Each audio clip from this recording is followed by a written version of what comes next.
કમોસમી વરસાદ પૂરા ગુજરાતમાં થયો છે અને એમાં સવિશેષ અમારા મધ્ય ઝોનમાં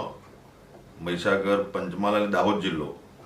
એમાં પણ 3 ઇંચ જેટલો વરસાદ આ છેલ્લા 24 કલાકમાં નોંધાયો છે ને હજી પણ વરસાદ ચાલુ છે. અમારા મહીસાગર અને પંચમહાલ, દાહોદ જિલ્લામાં સવિશેષ જો ખેતી થાય છે એ ડાંગરની ખેતી વધુ પડતી અમારા ખેડૂતો કરતા હોય છે. તો આ ડાંગર આફત સારી પાકી હતી, ડાંગરનો પાક સારો હતો અને એને કાપણીની શરૂઆત થઈ અને એવા જ સમયે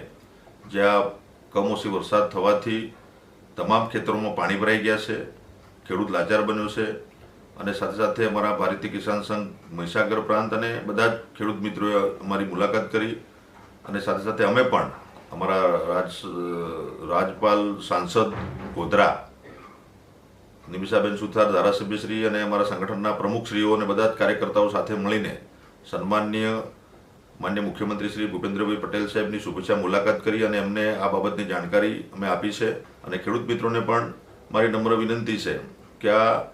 કુદરતી આફત સામે આપણે બધા લાચાર છે, તેમ છતાં રાજ્ય સરકાર ખેડૂતોના પડખે છે, ખેડૂતોની સાથે છે અને જે કંઈ કરવાનું થાય રાજ્ય સરકાર કરશે એવી અમને આશા છે. ધન્યવાદ.